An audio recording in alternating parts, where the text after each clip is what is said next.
We find ourselves in strange times. Historical forces are currently at work which, it seems safe to say, no one saw coming, and which, one feels less safe saying, are completely out of control. The climate grows unstable, institutions are failing, coalitions are shifting, and the whole geopolitical order, once held together by American influence, is collapsing. Welcome to 2019. Since the early 2000s, the groundwork for a new cultural paradigm was being laid. The paradigm, which had held sway since the end of World War II, had been transitioning to something altogether different, something we now, in 2019, find ourselves smack in the middle of, and not quite comfortably so. From a politics of centrist, neoliberal globalism, we have come to witness the rise of ethnocentric autocrats, their foot soldiers clashing in the streets with progressive social justice warriors of the resistance. From free market global consumer capitalism to increased protectionism and localism. From mass media to online subgroups and digital countercultures. And from an art once obsessed with sardonic play and cynical irony, we are now seeing a revival of earnestness, idealism, even spirituality. It is almost as though the world has contracted somewhat, somberly snapping out of some fin de millionaire splurge, or else recoiling from the specter of a rootless, generic, worldwide cosmopolitanism, whose consummation had already been baked into next quarter's profit report by the smug suits at Davos. All signal a rupture from a familiar past and the advent of a new and very different present. In these videos, I will explain more what I mean by all of this. I want to argue that we have indeed entered a new and distinct cultural period, a period after postmodernism. The characteristics of this new period, I think, will shed some light on the otherwise boggling and unprecedented events now appearing daily in our headlines, social media feeds, and public spaces. Finally, in my closing videos, I'll talk about how my own work relates to these developments for those who may be interested, as a lot of it is a direct expression of this emerging sensibility. Well, here goes.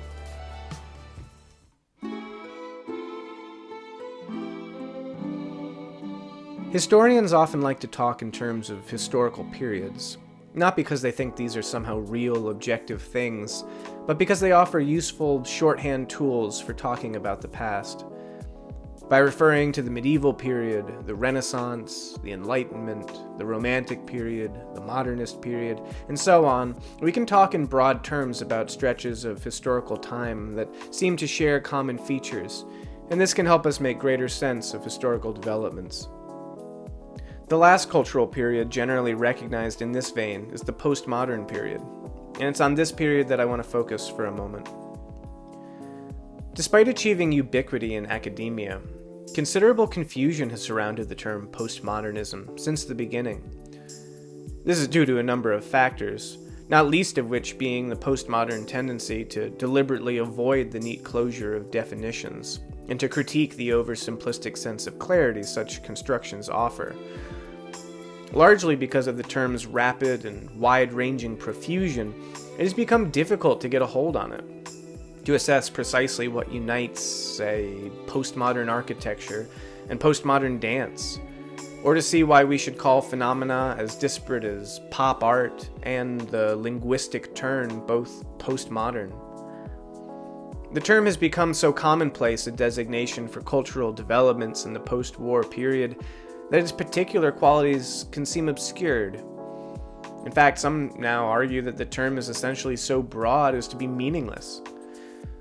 I disagree.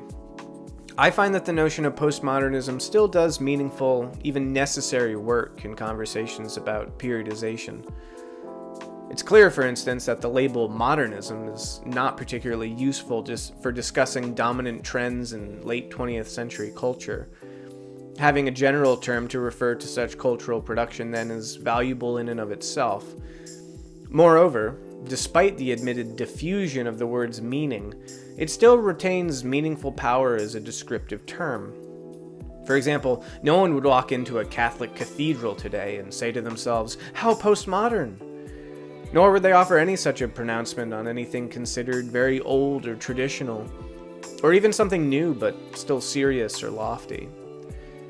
In common usage, then, postmodern retains a particular character and quality, for example, of subversiveness, irreverence, self-reflexivity, incomprehensibility, irony, and cynicism, which mark it off from other labels as a discrete modifier. But more importantly than all this is the fact that though postmodernism as a period is essentially over, it still remains quite culturally significant, even, or perhaps especially, in this less precise, more expansive sense. While less of interest to academics these days, postmodernism is increasingly being interrogated and scrutinized in other venues, and with big impact. Its legacy has been attracting a growing critical response from contemporary intellectuals occupying diverse corners of the political spectrum, in fact. This reaction is playing out in interesting and often nuanced ways among the so-called intellectual dark web, for instance, a group which includes conservatives like Jordan Peterson, whose critiques of postmodernism explicitly channel the objectivist Stephen Hicks and others, but also atheist and socialist voices such as Sam Harris and Brett Weinstein, respectively. Such intellectual reactions against postmodernism and the wide influence or audience they are finding are a crucial component of the new period now arising, I think, and should be taken as a serious sign that postmodernism, at least as a meaningful label, is still alive and well. If this is true, then, what can we say about it? Are broad, impressionistic associations of styles and attitudes the best we can do? Or is it possible to say something more specific about the period? What really was postmodernism? First, let's take a look at the historical matrix of the period itself. For dominant structural elements, say from 1950 to 2000, one might include, in economics, hyper-commodification, mass production, and the dominance of laissez-faire global consumer capitalism. In politics, the sovereignty of the bureaucratic nation-state, the spread of Western neoliberal democracy predicated on the Pax Americana, and a political center based on these. In philosophy, the triumph of post-structuralism, anti-foundationalism, and pragmatism. The critique/decline of metaphysics, the linguistic turn, and the sharp divide between analytic philosophy and so-called continental philosophy or critical theory. In critical theory, deconstructionism, relativism, emphasis on and exegesis of traditional power dynamics, critiques of the pre-modern and early modern traditions from the perspectives of historically marginalized and oppressed identities. In architecture and public space, eclecticism, and a preference for irregular, playful flair over the rigidity of the older modernist designs. Increased sub/urbanization, and the infrastructural dominance of the automobile. In art, the ubiquitous proliferation of pop art and the aesthetics of consumer culture. The official institutionalization of the avant-garde by the elite. A decline of formalism and the profusion of quote-unquote experimental forms. In letters, metafiction and hyper-reflexivity. And by that I just mean a hyper-awareness, or self-awareness. Non-linearity, and extensive elusiveness, or allusions to all sorts of things from the literary past. In general, the cultural production that has arisen from this historical matrix can be said to bear a sort of family resemblance, by dint of the fact that it arose out of similar conditions and in response to similar social circumstances. What does that look like? Cynical, say the general consensus of theorists.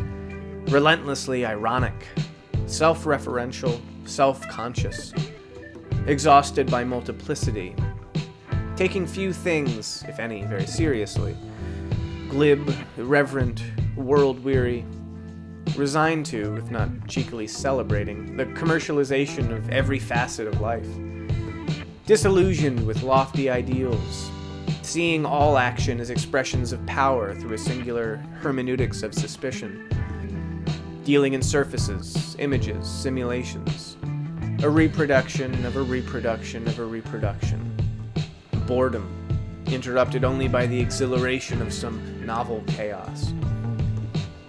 Such attitudes can be seen, for instance, glorified in the cheeky superficiality of Jeff Koons and Damien Hirst, celebrated in Robert Venturi's encomia to architectures of the Vulgus, and sublimed in the warped, shiny curves of Frank Gehry's, lamented in the cynicism of Radiohead and grunge music, circumambulated in the literature of Joseph Heller, Thomas Pynchon, Kurt Vonnegut, and Dave Eggers, theorized by Baudrillard, mythologized in films like The Matrix, and satirized on television by The Simpsons.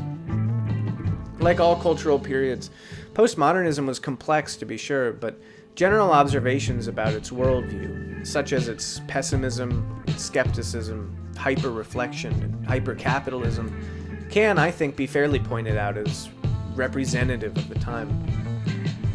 Of course, cultural theorists don't aim simply to describe the period, but to analyze it, to ask how and why it came about, and what lies at the root of its development. In this regard, certain thinkers have been particularly influential for their explanatory models of postmodernism. So in my next video, I'd like to take a deeper look at these assessments, and consider the characterizations of postmodernism by Jean-François Lyotard, David Harvey, and Frederick Jameson. After that, we'll turn our attention to the passing of postmodernism, and the emergence of a new cultural paradigm out of its ashes. Cultural paradigm, for better or worse, that we're all now in.